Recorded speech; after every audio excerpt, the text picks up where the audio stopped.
इसलिए बता रहे हैं कि आप लोग धोखे में मत रहना।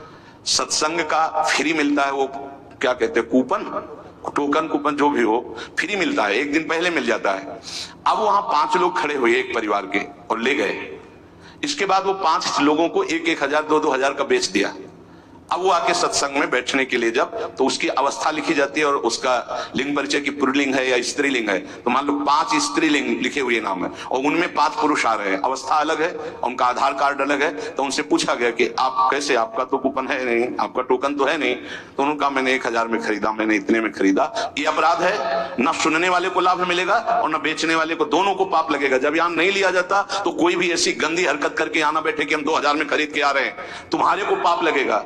तुम यहां आकर के स्वयं खड़े होकर लीजिए, नहीं है तो गली में बैठ के सुन लीजिए। क्यों आप गंदी आदत कर रहे हो, क्यों दूसरों को बढ़ावा दे रहे हो गंदगी के लिए, जब यहां एकांतिक के लिए और सत्संग के लिए बिल्कुल फ्री है। आप एकदम आइए, एक दिन पहले आइए और जो टोकन या कूपन जो भी कहा जाता है वो स्वीकार कीजिए और आप आकर के, किसी के लिए कोई फीस नहीं। अब दर्शन कराने के लिए इसलिए बंद करवा दिया, दर्शन कराने के लिए आ रहे हैं 2 हजार 11 हजार, ये क्या चरित्र है। यहाँ 5 पैसे नहीं ले जा रहे, तुम आ रहे हो, जय हो महाराज की हमने छूट दी इसलिए, ये ब्रजवासी या ब्रज परिकर वो हमारा इष्ट देव है। इसका मतलब ये नहीं है कि आप किसी से 5 हजार 11 हजार रुपए ले रहे हैं, वो बाहरी आदमी आ रहा है, आप सबकी लाइन क्रॉस करके हमारे पास जा रहे हैं, हम आदर कर रहे हैं, आपको दुपट्टा उड़ा रहे हैं, आपको भेंट दे रहे हैं, आपके चरण पकड़, किस लिए कि आप हमारे पूज्य जन हो। उसका मतलब दुरुपयोग। कभी आपको ऐसे दर्शन से लाभ नहीं मिलेगा, ध्यान रखना। यहाँ सिद्धांत संतों का जो होता है उसके अनुसार चलना चाहिए। यहाँ कहीं किसी भी तरह की ना हमारे परिकर के कहीं दोष मिलेगा कि फीस लेंगे, और अगर आप फीस देकर कहीं से आते हैं तो आप अपराध करते हैं, आप गलत मार्ग का बढ़ावा कर रहे हैं, अधर्म का। ऐसे ही लोग अधर्मी होते हैं, आ रहे हो सत्संग करने और आप अधर्म का आचरण कर रहे हो, उसको बढ़ावा दे रहे हो, वो क्या करेगा? 4 लोगों का, फिर इसके बाद क्या होगा? फिर ये विचार बनेगा कि जरूर बाबा मिले होंगे, 10 हजार हमसे लेता है, 5 हजार बाबा को देता होगा, 5 हजार अपने आप है। दोष दर्शन और वो बुद्धि आपको भ्रष्ट कर देगी, सत्संग और एकांतिक लाभ ले पाओगे। इसलिए इन बातों से बहुत बचना चाहिए। जब फ्री है, अध्यात्म कभी पैसे से नहीं बिकता, पैसे से जो बिकता है अध्यात्म नहीं होता है, गांठ बांध लो। जब यहाँ फ्री है तो आप लोग फ्री आइए, किसी को पैसा देने की।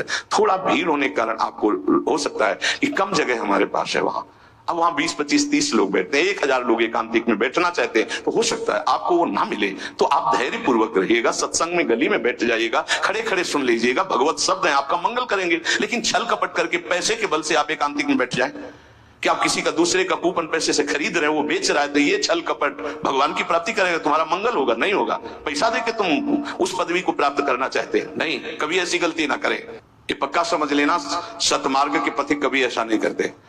एक बार किसी ने बताया था कि आपकी बीमारी की छवि लगा के कि महाराज जी बहुत बीमार हैं, इसके लिए कुछ और उसमें अर्थ मांगने के। तो ऐसे नीच पुरुषों की कैसी दुर्गति होगी जो इस तरह से धन लेकर के अपने सुख की विषय सामग्री की भोग की वृत्ति रखते हैं। बड़ी भारी दुर्गति होती है, ये ऐसा खिलवाड़ ना समझें, कभी ऐसा नहीं। यदि आज्ञा है और परिस्थिति ऐसी है तो तुम्हें दोष नहीं लगेगा, मुझे लगेगा। लेकिन यदि आज्ञा नहीं हो, आप ऐसा कहीं कोई कर रहा है किसी भी तरह से, वो विष खा रहा है, पेट फाड़ के निकलेगा। ऐसा नहीं किया जाता। किसी संत महात्मा के यश का प्रयोग करके अर्थ की प्राप्ति करना।